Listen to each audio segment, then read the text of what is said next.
ברוכים הבאים לסמינר, יוצג על ידי עברית במרכז. הנושא שלנו היום זה הוראה מקוונת ומקסום למידה בכיתה. Today we're going to be having a session on maximizing online Hebrew teaching and learning. This first section will be in Hebrew and in English, as we have a few people who are English speaking, as is our keynote speaker. The second part will take place רק בעברית, and the third part, which will be a closing, איזשהו סיכום של השיחה, will be a mixture of Hebrew and English. It is wonderful to see everyone. Thank you for taking the time to join us on this Sunday. And before we start, I wanted to take just a minute to see who is with us on this call. So, מי איתנו בשיחה היום?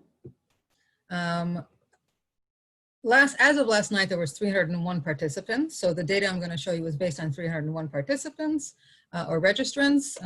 As of now, there are 319. So it's approximate, but I wanted to give us a picture of who is interested in maximizing teaching of Hebrew online during this time. So on this call, we have representatives from North America, from Canada, the US, and Mexico. We have representatives from South America, from Argentina. We have representatives from Africa, from South Africa specifically. From Europe, we have Great Britain, Denmark, and Germany. And of course, we have participants from Israel. So, Boker Tov, Tzoraim Tovim, Laila Tov. Good morning, good afternoon, good evening, good night, wherever it is, what time is where you are. Thank you for joining us. It's very exciting to have this kind of call in an international framework that will really allow us to hopefully take a few steps forward in the work that we're all doing.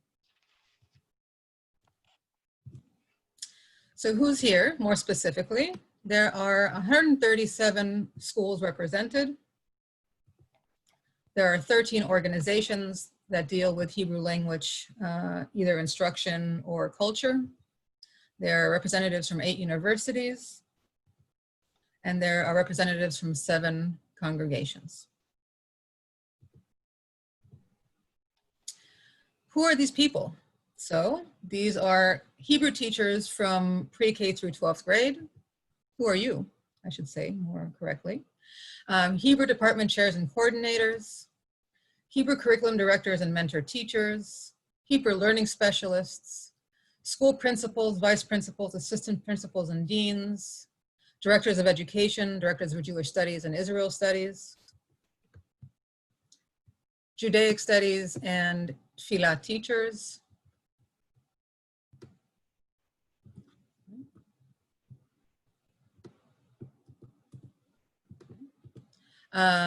university lecturers in the topic of Hebrew, Hebrew language, biblical Hebrew, modern Hebrew, and the such, graduate students, founders, presidents, and directors of Hebrew language organizations, and consultants who work in the Hebrew field. So this is who is on the call with us today. And before we start and get into our content, we're going to take a few minutes just to talk about who are we. So, מה ארגון עברית במרכז עושה? What does Hebrew at the Center actually do? Our mission is to revolutionize Hebrew teaching and learning, and it takes form in many different ways. I'm going to say 2 or 3 sentences, and you're all invited to come to our website to learn more, but fundamentally, we either work with schools to provide a professional development for Hebrew teachers and Hebrew leaders. We have initiatives to create model schools for Hebrew in North America. We teach online courses for individual Hebrew teachers and create national cohorts, amongst other things, including advocacy for Hebrew language and culture across the US, North America, and around the world. This is why we exist, and this is how we determine what it is that we need to do. So we're in a different reality today. I don't need to share with you. You feel it on yourselves. You feel it in your homes. You feel it in your work, and probably in many other ways. It's a very personal and shared experience. So for Hebrew at the Center, our current priority is to react and to respond to the field, meaning you, the field of Hebrew language and culture, specifically helping Hebrew teachers transition from emergency response teaching to online learning. And I just want to take a moment to talk about those two terms, emergency response teaching and online learning. At the beginning of March, everyone who teaches worldwide in one way or another was asked to get out of the classroom and to start doing something online with their students. That's called emergency response teaching. There was no preparation, there was no planning, there was no transition. This was teachers on their side making a very sharp transition to working only online. For students as well, they are no longer in the classroom. And so I believe, and having spoken with many of you and many schools in the field, we have responded to this emergency. We continue to respond to this emergency, and kol hakavod. We have teachers who are meeting with students, be it 1 hour a week or 5 hours a week, or just sending emails, whatever it is that is happening, you are supporting your students. Our question is now, and where we want to kind of drive the conversation is to, how do we go from this emergency response teaching to online learning? Remember, we all came to this field because we want our students to become proficient in Hebrew, to use Hebrew, to have a connection, a personal connection to Hebrew. That's the learning that we want. And so now the challenge for us as teachers or Hebrew leaders is really, how do we create that learning in a different setting? Today's session,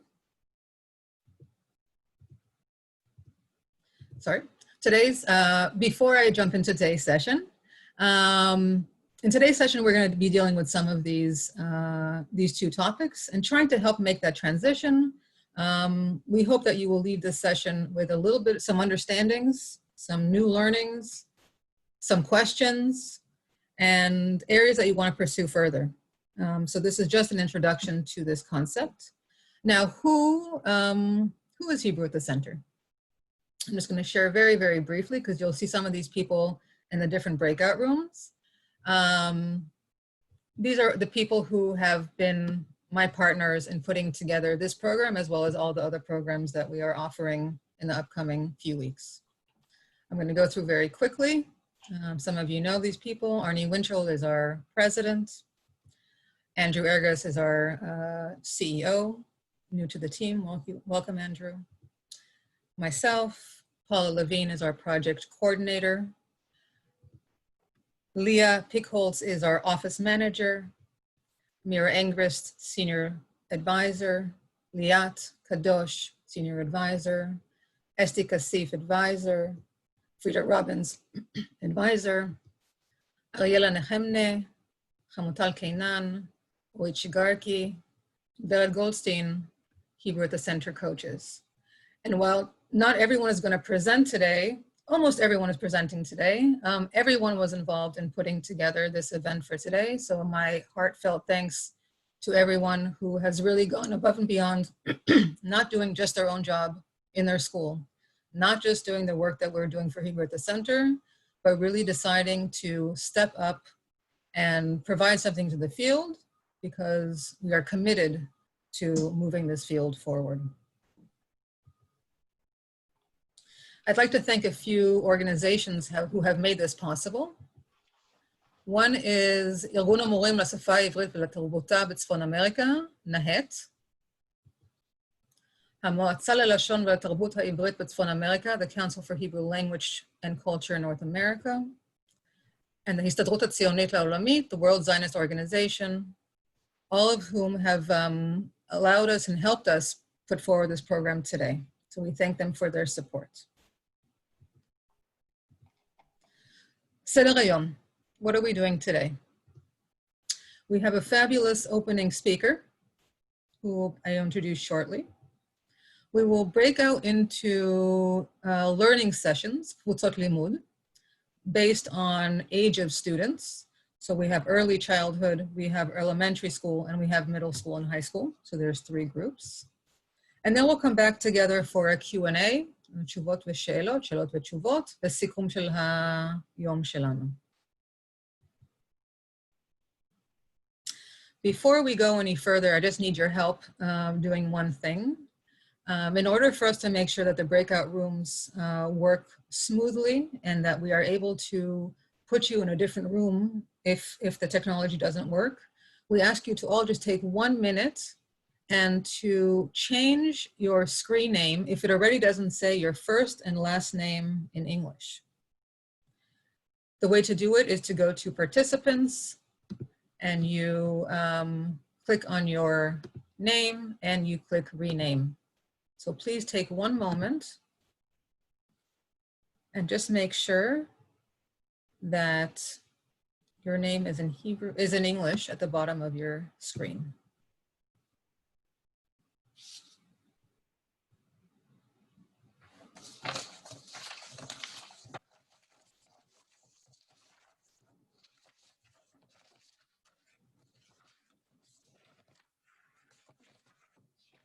Thank you.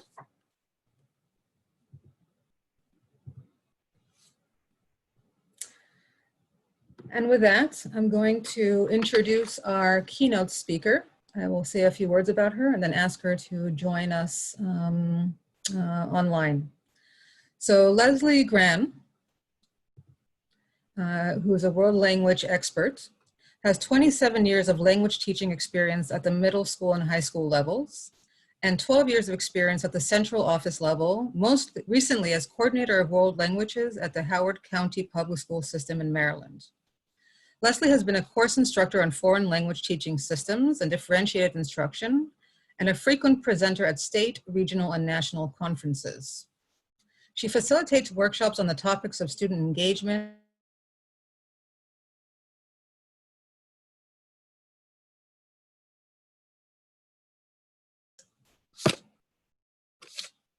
She has experience in teacher and leadership development and leads training on instructional coaching, mentoring, leadership, and communication skills. Leslie is the co-author of The Keys to Strategies for Language Instruction and serves on the boards of NECTFEL, NADSFEL, and ACTFEL. And with that, I would like to invite Leslie to join us. I'm going to stop sharing our screen. And Leslie, you have the floor. Thank you very much for joining us this afternoon. Hi, everyone. I'm happy to be with you today. And I have to tell you that I thoroughly enjoyed the planning sessions that I've had with Tal. She and I have had great conversations together that were really almost in-depth pedagogical kind of stimulating conversations. So thank you so much for that.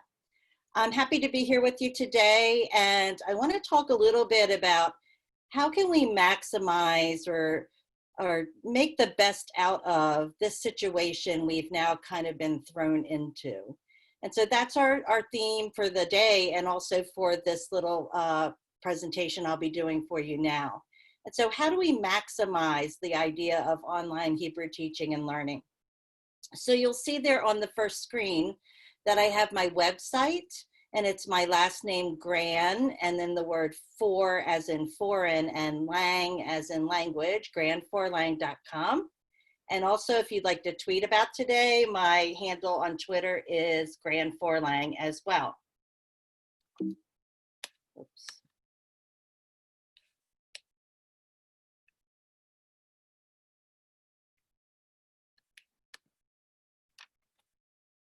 There it is. Okay, I went too far.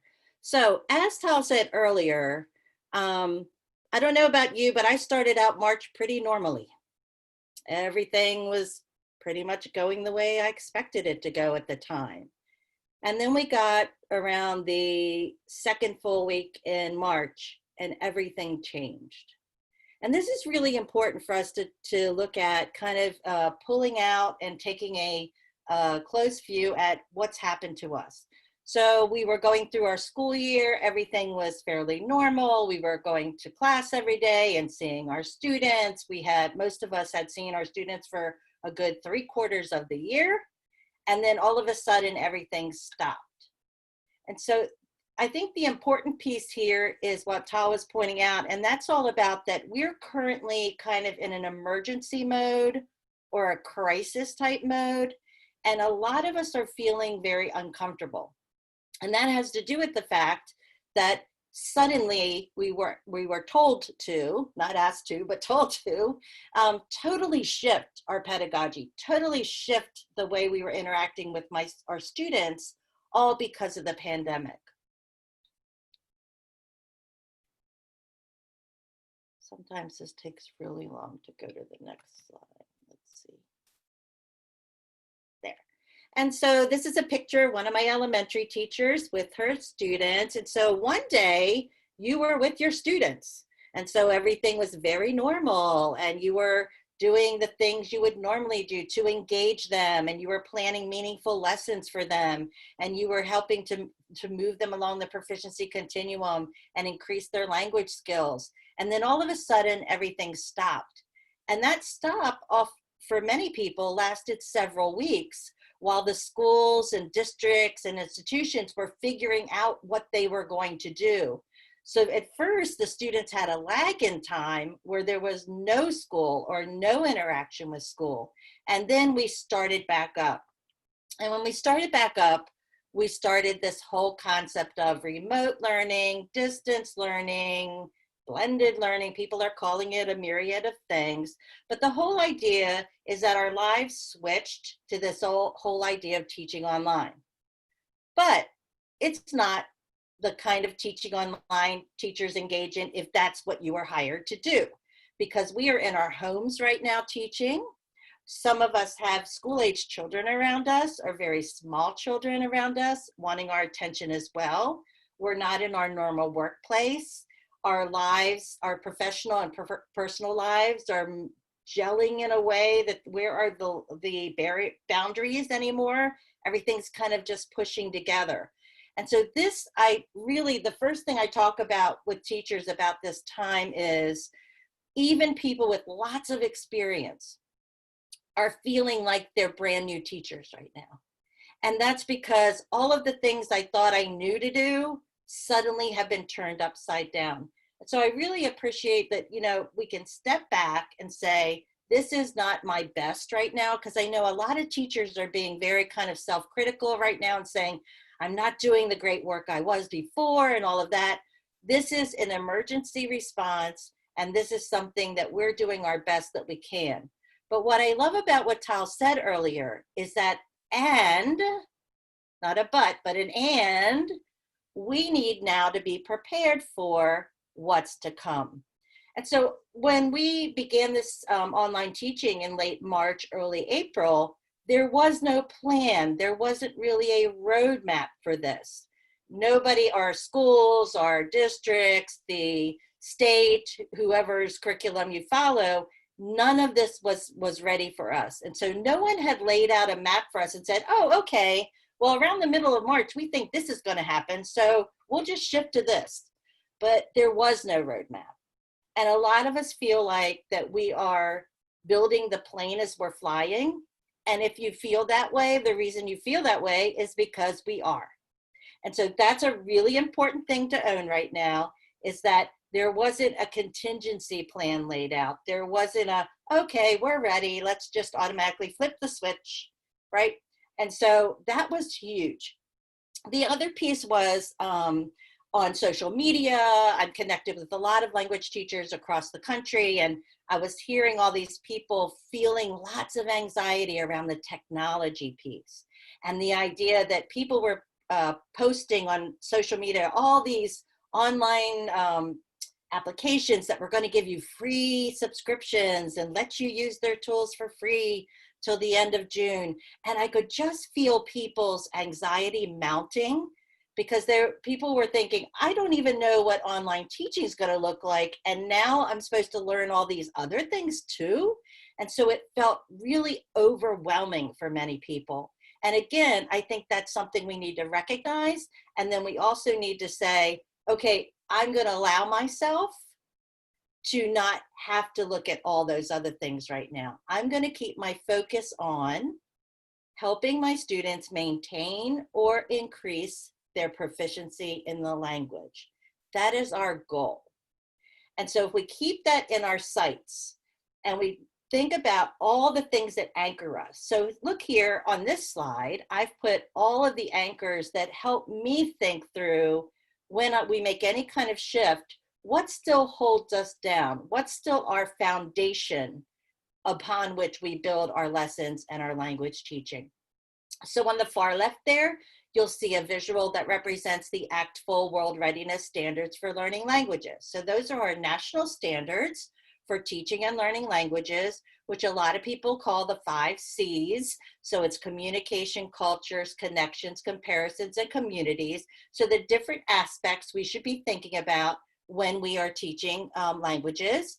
And then you might know that across the top row there where you see communication, we're always thinking about teaching in 3 modes. We're teaching student interpersonal skills, how to spontaneously have a conversation with someone else.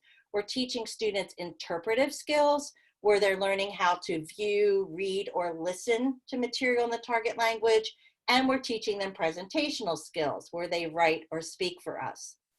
In the center, you'll see the upside down cone, and that's the proficiency cone from ACTFL, where we name the actual proficiency levels by different monikers. So there's a novice low, novice mid, novice high, etc. And so the idea is we're constantly thinking about, if my students are currently at novice high, how am I getting them to that next level? So it's not about students accumulating more words or more grammar, but it's about the depth to which they can now communicate by moving forward on the proficiency continuum. Then below that picture, you'll see the necessful, ACTFL, can-do statements, which have come out about 3 years ago. And they're fantastic because they describe what a student can do at the various proficiency levels. So if a student is currently at novice high, they can do these things. And it's really great because it's descriptive for us of what behaviors should we see out of students if they're hitting the goals that we're hoping they're going to hit. And then finally, the visual to the far right are what we call the core practices. And these are the high leverage teaching practices that ACTFL's done lots of research on. ACTFL, you know, is our national organization for teaching and learning languages. And they have kind of enumerated for us these best practices that we should be thinking about all the time, because they're the ones that we know will cause students to move forward on the proficiency continuum. So as we think about those as our foundational pieces, the next thing I want to share with you is that whole idea about, I'm sure when this all happened to you, you immediately, those of you who are very organized, and lots of teachers are, immediately you're like, how do I organize this? How do I tell what the kids' expectations are? Because this is very different than it is in person. What about my learning environment? I don't have my students here in the room with me anymore. They're out there somewhere, and in some cases they don't even turn their cameras on. I'm not even sure they're there, right? And so how do I maintain relationships with students that I had before, that they trust me and are feeling like that the environment of my classroom is safe for them to take risks? What about the content? Should I just pick up where the content left off and start over again? Like, how do I restart that content with my students? How am I engaging students now that we're in an online environment instead of a face-to-face environment? That engagement looks very different. And so, and then finally, assessment. How am I assessing students in this new environment? And a lot of these questions started swarming for me as well. And I'll tell you that obviously I'm not a healthcare professional, so I'm not out there working to help people get better, to survive COVID. I'm not very good at sewing, so I wasn't going to make masks. And so what I decided to do is, my thing is about resources. And I have a personal philosophy that's about, I never asked my teachers to do something, my Howard County teachers, and I supervised 200 world language teachers in Howard County, pre-K 12, 8 different languages. And so I would never ask them to do something new that I couldn't find them resources, templates, and examples for. So I'm not going to just say to you, hey, you should engage your kids more, have fun with that, right? But instead, here are some ideas you can use for that. So I've always been very resource focused, and you'll see that if you have a chance to take a look at my website. So I immediately kind of kicked into a mode where I was thinking about, what do people need right now? Because these types of things on this slide do not currently exist out there for language teachers. And so I went onto my website, and you'll see here, this is the homepage of my website. And if you look at that black bar, it says resources for the shift to online blended learning. And I invite you to go back. If you want to take a quick picture of this slide, you're welcome to do that right now. And the idea is, I started coming up with creating all kinds of suggestions and ideas for teachers about how might I help you wrap your mind around this current change, because there was no playbook out there for us. So one of the first things I thought about was class norms. How is it different, your expectations, when students are physically in the room with you versus now in an online environment? So how have we established those types of things? Norms, expectations, things that we had set up in our face-to-face class, but how is it different in online? So of course, one obvious one is we ask kids to mute themselves sometimes. We're typically in class, we're just saying shush or be quiet, right? And so little differences and nuances in these different platforms. The other thing I started hearing from teachers is, not only were they teaching online, but they were holding things like meetups or office hours. And young students don't even understand what office hours are. Office hours is a very higher ed kind of concept. And I talked to teachers who were telling me, I have office hours once a week, and I've been sitting there all by myself for an hour. And my question back was, have you told students what they could do during office hours? We have to give them a checklist in some way. So if you come to my office hours, you can just check in with me and tell me how you're doing and how you're feeling. That's that whole keeping the relationship going and the trusting relationship with our students. I can ask questions. I can practice my speaking skills. I can do a speaking performance for my teacher if I come to office hours. My friend and I can do that. I can let my teacher know what's working for me and what's not. Giving students the outlet, especially because they're not able to actually physically be in your presence anymore. And at the end of the school day, they used to know they could come by your room, but you're not there anymore. And so how do we make these times that students can cycle back to us and say, hey, I need your help, or can I just check in with you? Can I tell you what I'm struggling with right now? We need students to feel comfortable about that. Some of the other ideas I started working on, and all of these things are on my website on the page I shared. And also you're able to go on there and download these. They're all on Google Docs. They're all publicly available. And then you can download them and make them whatever you want. The one on the far left there is ideas for a lesson framework. So this was just a framework I put together that might help people wrap their minds around what would an online lesson look like. And so you'll see there, if you can see from the little screenshot on the left, we need to start out with some sort of lesson hook. What's going to grab students' attention to start off the lesson? The second one, what are you doing during the actual teacher presentation? And we don't want students just turning you off or not paying attention. So what are they doing while you're presenting also? So that's something we need to think about. Are we able to put students in the breakout rooms where they're able to work in pairs and small groups? Because we know working in pairs and small groups, if we look at the research, there's a great book called Guided Instruction by Fisher and Fry, and they talk about how working in small groups and pairs actually helps reluctant learners and struggling learners build their confidence about mastering content. Now, if you don't have breakout rooms, there have to be other alternatives that we can offer students for working with someone else. Then all the research about distance learning says, do something interactive.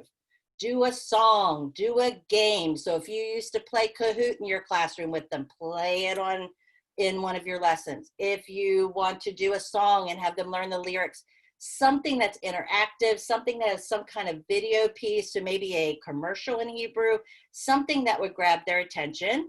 And then at the end of the lesson, what am I doing as a reflection and a closure? How am I closing out that lesson and having students reflect on what do I learn? What did I learn today? How close or far away am I from the learning target? And what I mean by that is, if the target is, by the end of this unit, you're going to be able to describe your family members, how close to that do students feel they are at this moment? And that gives us great ideas about how much more practice they need with that content, or can we move on?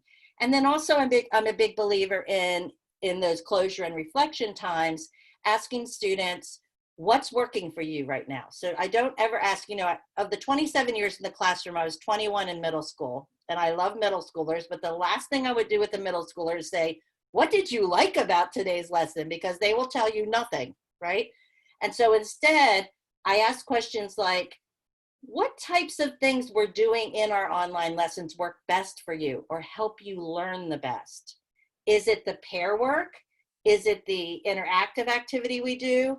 Is it when I do the lessons with new vocabulary? Is it whatever? Show them the types of things you're doing and also make the students feel like they're having some kind of input. So if we're talking about school right now, what else do you want to know about school? And so again, that engages them and expands their knowledge base, expands their vocabulary and their understanding, being able to communicate on the topic. And it also hooks them in because it's engaging to them. And then the last little section on that far left one you see is student assignments. What to think about when you're doing students' assignments. In the center here is a choice board that I developed. It was one of the very first things I developed for teachers because I was hearing from a lot of teachers that they were having zero interaction with their students for a period of time. So this choice board, again, you can go online and access it. And by the way, for my folks who are elementary teachers, there is a younger child version of this choice board where it's just, what I call it is it's language agnostic.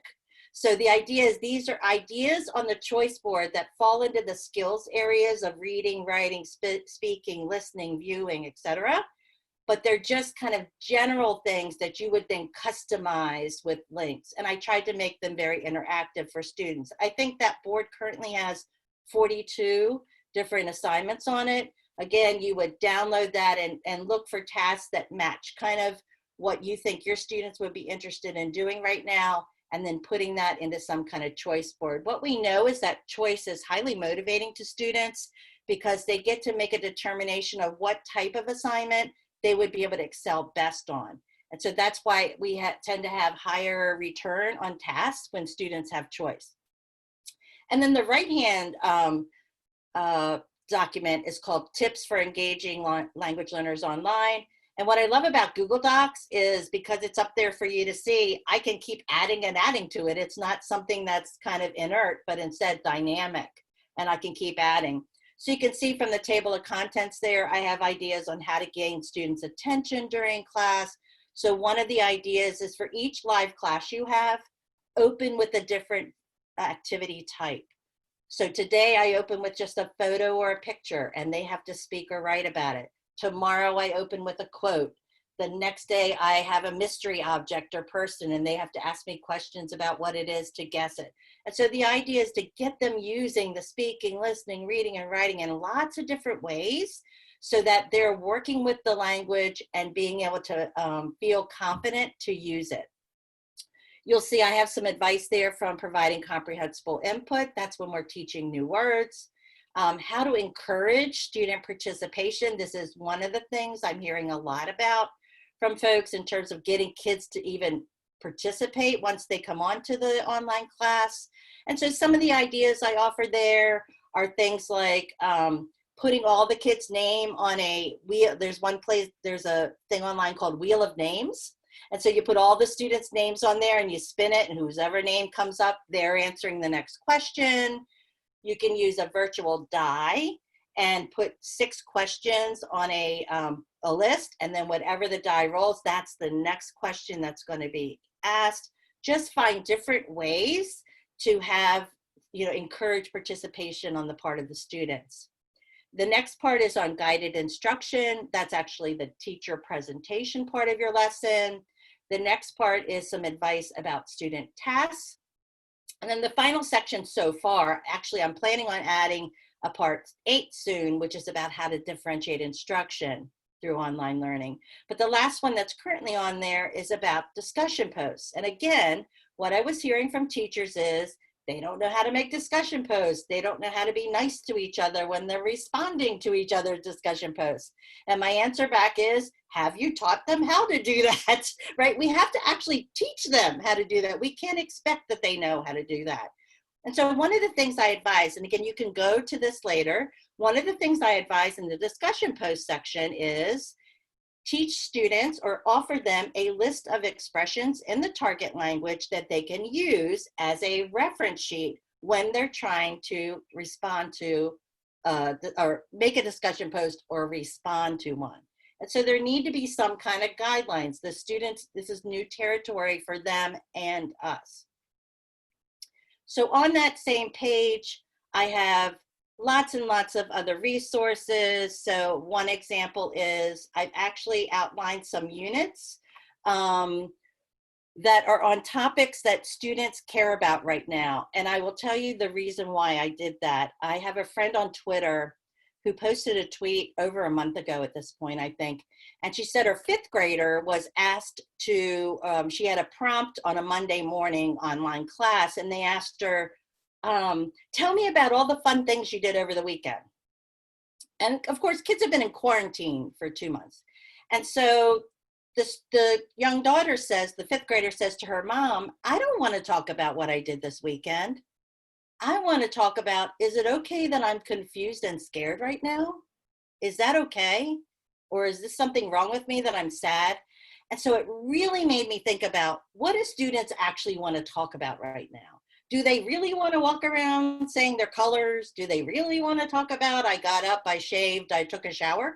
Or do they want to talk about what's happening to them right now?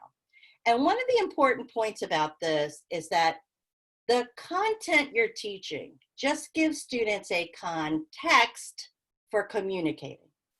And so in this time of emergency, I was really thought about, what do students want to talk about? So if you go onto my website, you'll see I have 6 units outlined for you, again, all in English, and you decide what parts you want to use, and it has ideas for discussion posts, for pair work, for student tasks, for lesson hooks. And some of the topics are, how do I stay connected with others during this time that we're socially distanced? And so having conversations with students about how are you staying in touch with your friends? Friends are super important to young people. And so are we talking about that with them? How am I feeling right now about this situation? One of them talks about the heroes of this pandemic and the people who are doing all the work, the essential workers, and how we should feel gratitude for them and how to be resilient ourselves in this time. One of the units is about fake news and how do I know if news is fake or real? And so really thinking about what is happening to them right now and how could we respond to that? What is it like to work and learn from home? Because it's a brand new thing. How is that different from the way I used to learn? So really trying to hone in on, and what I encourage people to do is see if any of those unit ideas would easily attach to something you're currently doing. So if you're doing a unit on friendship, pulling in, well, now how do we stay connected with friends during this time? What I think is a really important topic for us to be thinking about now that we've made the transition to kind of figure out, many of us already have kind of a little routine about online learning, is how are you maximizing any live instruction time you have? Now, I realize that some of you have none, and that's even more challenging. But some people only see students like for one time in a whole week that you would have seen them 5 times. And so the question is, what are you choosing to do during that time that you do have them live? Because those are the priorities. And then what things are they going to be able to do on their own? Because the rest of the week, they're on their own, other than check-ins and possible office hours and things like that you're having. And so really taking a look at all the things you do as a teacher and which things matter the most. So if I had to make a list of what things are the most important in terms of what I'm using my live instruction for me, that needs to be reinforcing the learning targets and the purpose of the learning that we're doing for this particular theme or unit, doing it comprehensible input, so actually teaching new content to students. I want to do a lot of guided instruction during that time, where I'm showing models and examples of things that later they're going to be asked to do by themselves. I'm maximizing, if I have live instruction with them, if I can put them in a breakout room so they get to talk to friends. And so really what I encourage people to do is make a list of all the things you do regularly in 1 week in the classroom, and kind of highlight over all the things that you really want to use during that live time, and then how many of those things can students do in their time. And so really, we've never had to think about that before. And so that's a good exercise for us to do. I also happen to be doing a webinar for ACTFL this Wednesday evening at 6 p.m. Eastern. That is free. And so you're welcome to join in on that if you just go on ACTFL's website. I'm talking about how to maximize live instruction. One of the questions I've gotten a lot, and I've done a bunch of webinars over the last 2 months, is about assessment. And I get lots of questions from teachers who ask me about how do I know if kids aren't cheating on their vocabulary quiz? How do I know that when I give them a writing assignment, they're just Google translating it and sending to me and things like that? So what I encourage people to do is look at assessment as a step-by-step kind of process. And so the idea is that, let's say you want students to give you some sort of finished presentational writing product in the end. So that's the actual thing you want from them. So going back to step one, I've designed some sort of graphic organizer, and I gave you the prompt that I want you to respond to. And then I'm asking you just to fill in the graphic organizer, fill in words and phrases you know that relate to this topic. You're going to show that to me, and I'm giving you some sort of credit or points that you've done step one. Step two, if possible, I'm going to have you turn to find a partner and share your ideas you came up with. And if your partner came up with ideas that you didn't, you get to add those to your graphic organizer as well. So the second time I see the graphic organizer, there should be more words written into the third column that says ideas I got from my partner. Then the next step is to take all those ideas from my graphic organizer and make my first draft. And the expectation, I want to see all those ideas now put into sentence form or paragraph form or whatever the task happens to be. And now you're making that writing. I'm going to give you great feedback on that writing, and then you're going to get to review it and make it better, edit it, and then you're going to give me the final.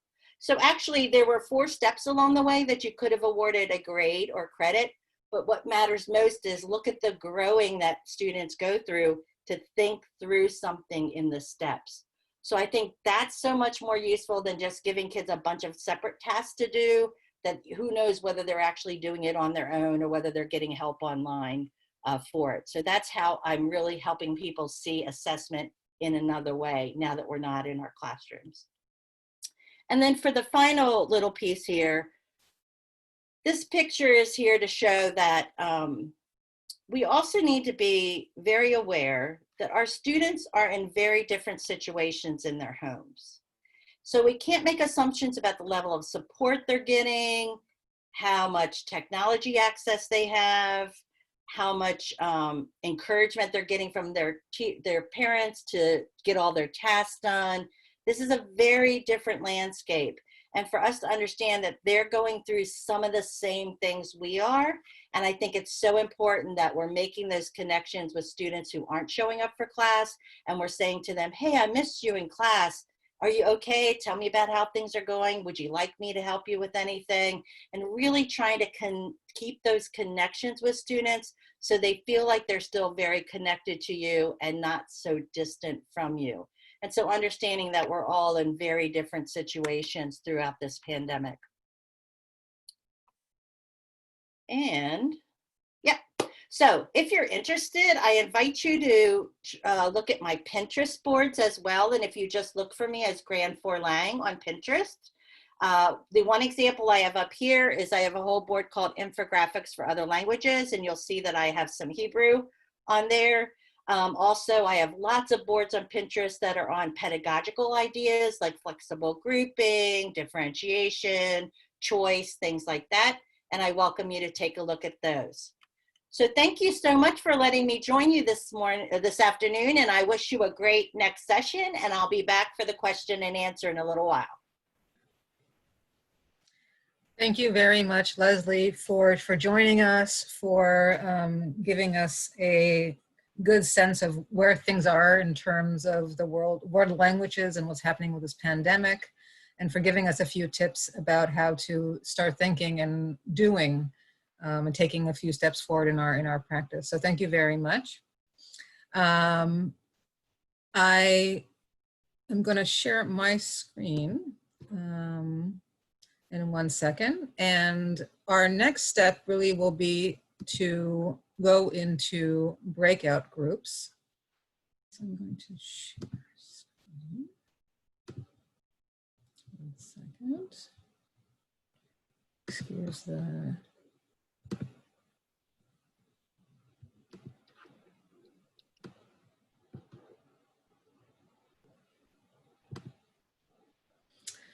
So our next step is our groups. So there are 3 groups. Hagil Arach, which will be led by Liat Kadosh, Frida Robbins, and Ariella Nehemne. Yesodi, elementary school with Esti Kasif and Merav Levi. And Chativa V'Tichon, Mira Angrist and Hamutal Keinan. אתם רואים אותנו, אז אנחנו נוכל לחוצים עכשיו רק לפתוח לשאלות.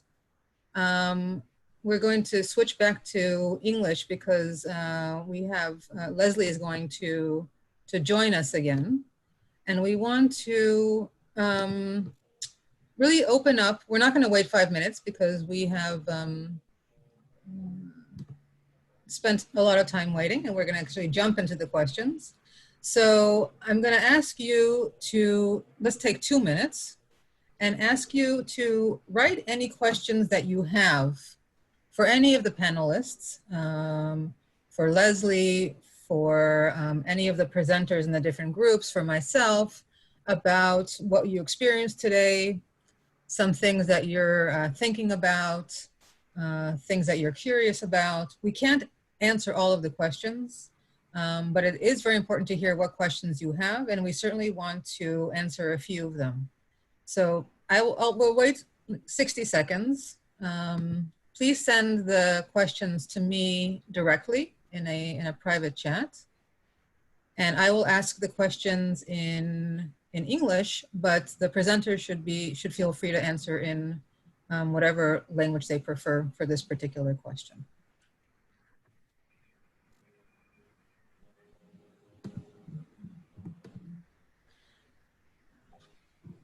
Is Leslie back with us? I am. Oh, excellent. I can't see you, but I hear you.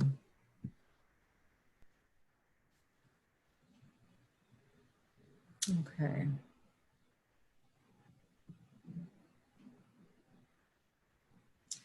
So I'm going to start with a question, a general question from Iris Strauss-Dadon. Sorry, this one is from Ilana Weinberg, and we'll get to Iris in a second. And her question is, do you have any suggestions about differentiating teaching online, specifically when you have groups that are multi-level? Does anyone want to go? You could start, and anyone else who would like to join in, that would be great. I actually do a lot of work in differentiated instruction with teachers. I actually worked in differentiated instruction for probably about 12 years with my teachers in Howard County. The number one thing that I want everyone to consider is the idea of varying your approaches. So that's step one, is making sure you're doing things in different ways, in different modalities, so that students have different ways that they're interacting with the content. A second thing, you know, if I'm thinking about like the top 5 things to do, 2 would be using flexible grouping strategies. So times when you group kids together on purpose, sometimes they are randomly grouped together. Sometimes they are grouped because you have grouped them either in heterogeneous or homogeneous groups based on their current assessment data. And so you either put strong students with medium students with struggling students, or you put all struggling students together and all what we call advanced learners together. And then the idea is that you can do a strategy called tiering, where tiering is where you have a task that you would typically do with students, and that would be like your middle of the road task. And then for struggling learners, I would scaffold that task, which means I would add an example to it, an expressions list to it, something so that the struggling learners feel like that they can attempt the task. And then on the upper end, I would open it up and make it more open-ended so that the upper level or the advanced learners can show you what they can do. So that's where we make it much more open-ended and let them tell us as much as they want to tell us if it's a writing or a speaking task. And then the last thing I would suggest is choice. Choice is highly engaging to students. And when I have choices, I feel like I have some control over my learning. So those would be my top pieces of advice. Anyone want to add something, or should I move to the next question? This is actually a follow-up question. It's along the same lines. The question is, how do you ensure that quality interactions are taking place between students in the breakout rooms, and they're not just taking the opportunity to socialize? Do you want me to take that one too? Sure, okay. Sure, no, this is great. Okay, so one thing you want to do is have a well-defined task. So there needs to be a task that everyone understands exactly what they're to do in the breakout rooms. There is an example or a model that has been done for them before they go in the breakout rooms. Then when they go into the breakout rooms, you as a teacher are kind of popping in and out, and they know that you're going to pop in and out, and they don't know when. So they know you are going to check in with them. And then when they come out of the breakout rooms, what is the product that they've created? What do they have to show you that they've completed the task? Excellent. Does anyone from the HATC want to add anything to breakout rooms, ideas on how to make sure that students stay on task?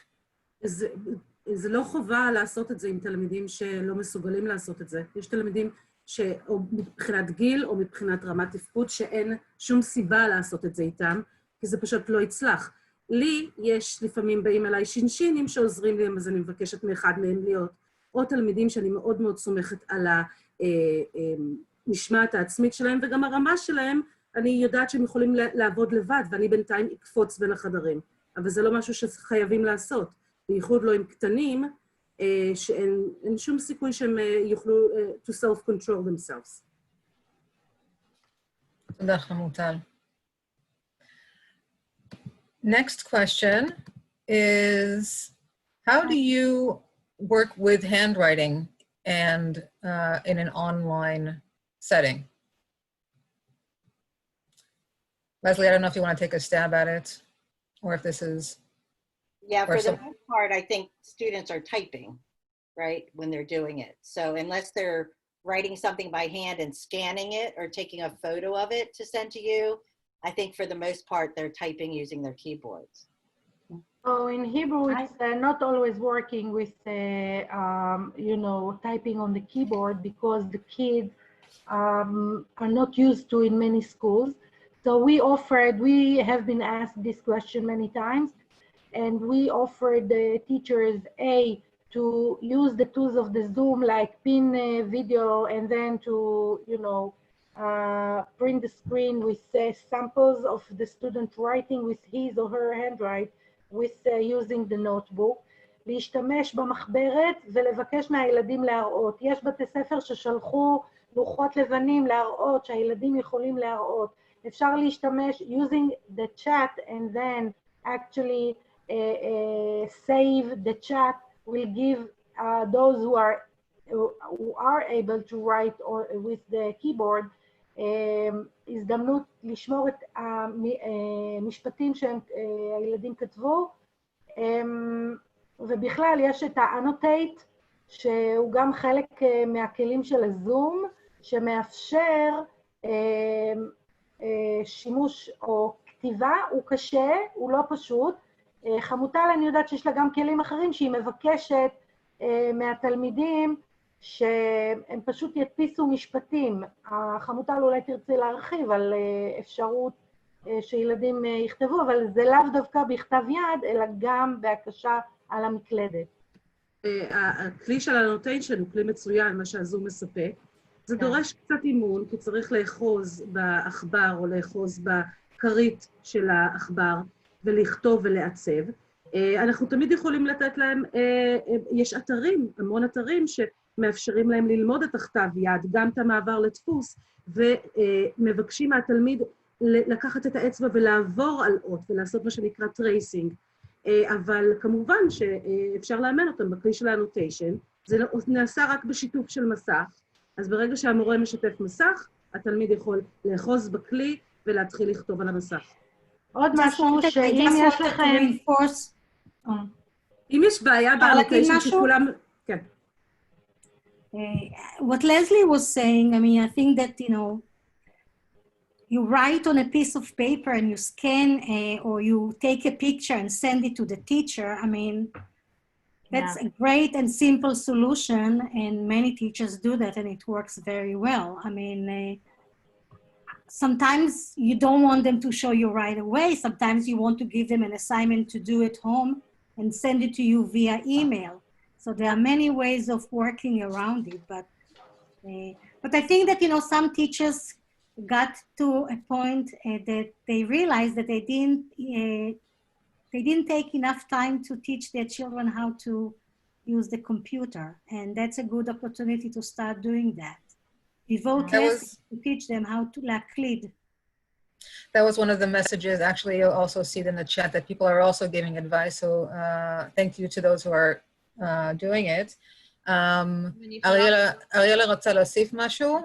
דרך נורא נעימה לעשות את זה עם הגיל הרך, זה אנחנו יכולים להקרין להם, לשתף להם במסך תמונה, יש תמונות גדולות של אותיות מקווקוות, זה גדול, אפשר לעשות את זה גדול, ואז הילדים, אם הם משתמשים באייפד, או אם יש להם טאצ' סקרין, הם עושים את זה פשוט עם האצבע, ואם לא, הם עושים את זה עם העכבר, ובהתחלה זה קצת קשה, אחר כך הם מתרגלים, וזה נורא כיף להם, הם עושים את זה שוב ושוב, הם יכולים למחוק ולעשות עוד פעם, אפשר לעשות תורות, אפשר לעשות כל מיני משחקים עם זה, אז זה גם לגיל הרך משחק מאוד כיפי שמשאיר את הילדים צמודים איתנו.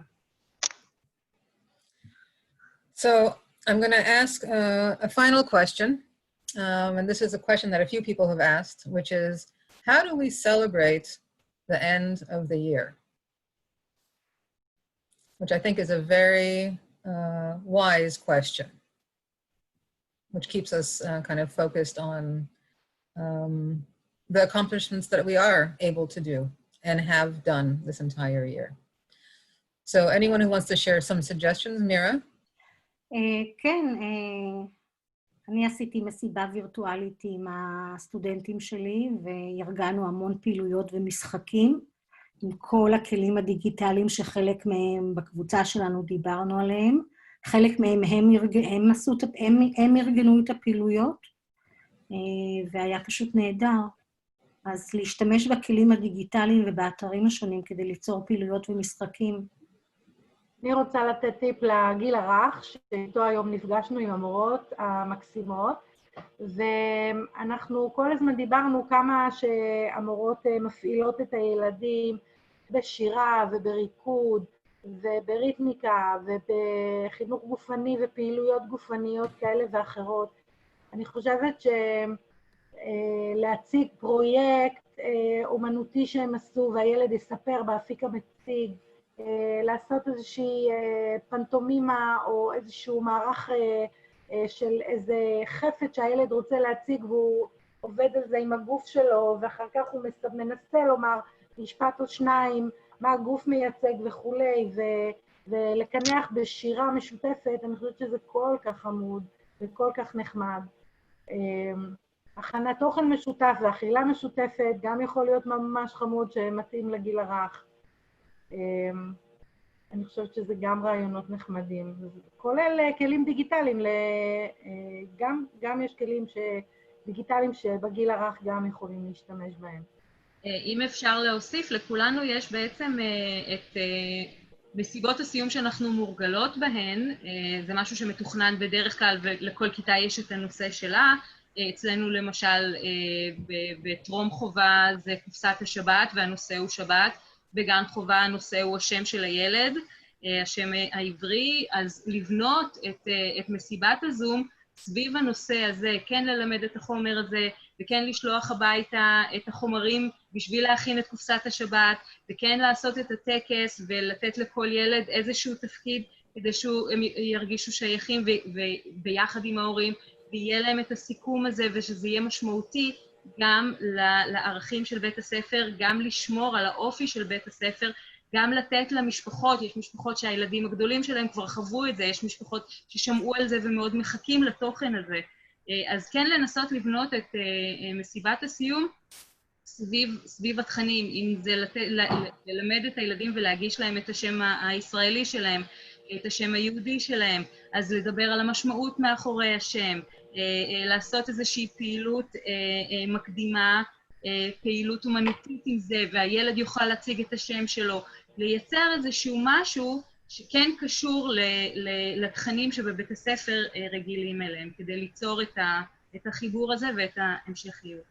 ויש כאן המון הצעות מקסימות מכל המורות, אפשר לצלם ולשלוח במייל כל מיני סרטונים שהילדים עושים, אפשר לעשות מסיבה בקופסה, מישהי כתבה כאן, כל מיני שמכינים מראש, כל מיני הצעות מאוד מאוד נחמדות של המורות, ואני ממש רוצה להודות לכם על כל הרעיונות כאן שיש בקבוצת השיחוח שלנו. ליאת, רק תקפידי לשמור אחר כך את הצ'אט, או מי שלא ההוסט, שאפשר יהיה... כן, צ'אט. רציתי לציין שאצלנו בקבוצה נתנו להם מספר רעיונות גם, רצינו להראות גם פעילויות מעבר לחדר המקוון. אחד הדברים שרציתי להזכיר, כי לא הוזכר כאן, זה החלון הווירטואלי. הילדים כל הזמן יושבים בבית, והם לא רואים כמעט את העולם בחוץ. אז לקחת את המחשב שלהם לחלון שלהם, והם יכולים לתאר, או חברים יכולים לתאר את מה שרואים בחוץ, קצת להכניס את החוץ פנימה.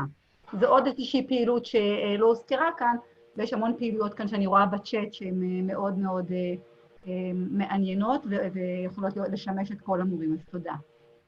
I love all the ideas about the dance parties and having kids move around. I also think that it's really important that we have students reflect on what can I do now that I couldn't do at the beginning of the year. So before I only knew how to speak in words, but now I speak in whole phrases or I speak in whole sentences, and really having them think about their growth in the language. And what am I going to do over the summer to keep my language proficiency at its level? And so really having them thinking about things like that, even the youngest kids can reflect on what did I used to sound like and what do I sound like now? That's wonderful advice.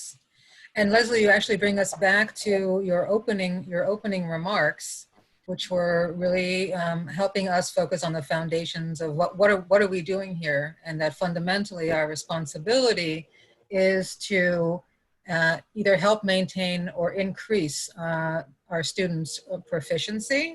Our hope was that today you got an opportunity to kind of think about what is online learning and teaching, and the areas that you're more comfortable with, and the areas where you want to grow a little bit more.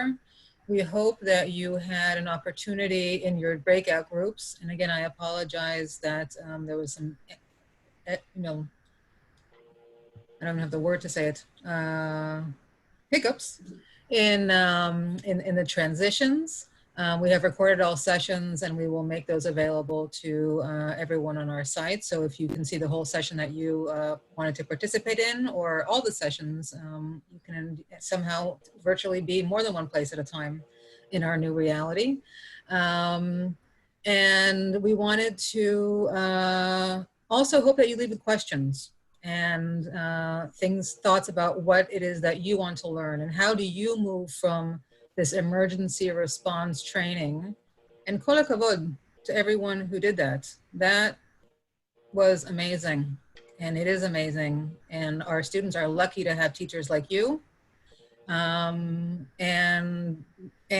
now we're ready to take the next steps. Now we're ready to, hopefully in the summer, have a little bit of a breather and ask ourselves the questions, I think, that Leslie just asked that we should ask our students, which is, what do I know now that I didn't know before?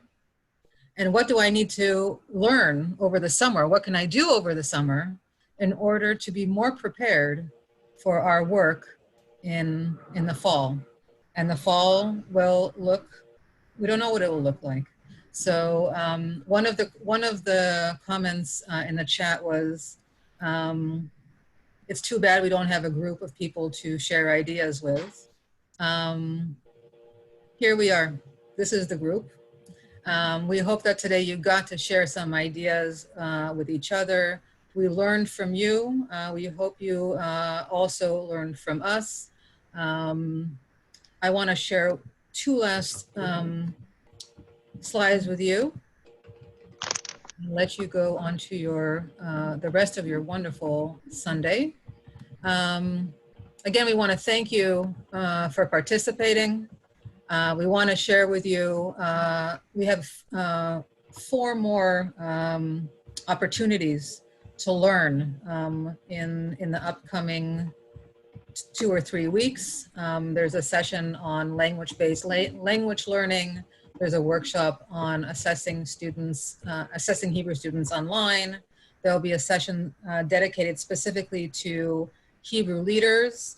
And we still have a few spaces left for complimentary office hours if someone would like to meet for 25 minutes to deal with a specific problem that they want to deal with. So you can find all the information on the same site where you registered for this webinar. It's HebrewAtTheCenter.org at home. And we hope to see you again. We thank you for your patience with the technology, and we will learn. And this is where we're going to stretch in the next few months. So toda rabba. Thank you to our wonderful staff for stepping up and making yourselves available and doing wonderful work and inspiring us. Thank you to Leslie for joining us and sharing, giving us a window, not just outside of our Hebrew world, to see what's happening in other languages and where can we really start maybe leveraging some of that knowledge and insights. So Leslie, thank you very much, and we will share your site and the resources that you shared with us. Thank you very much.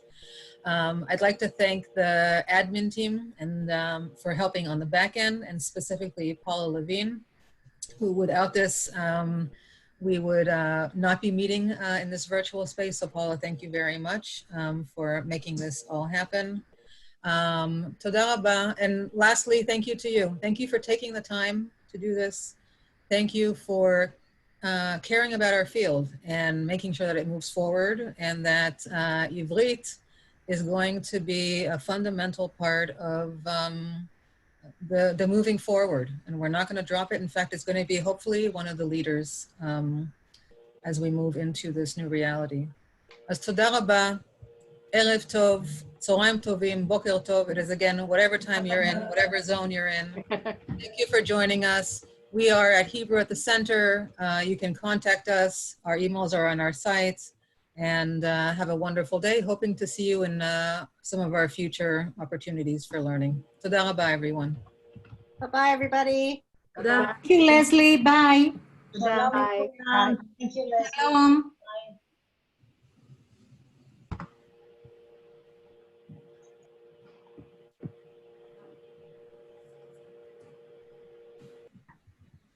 אנחנו נשארים?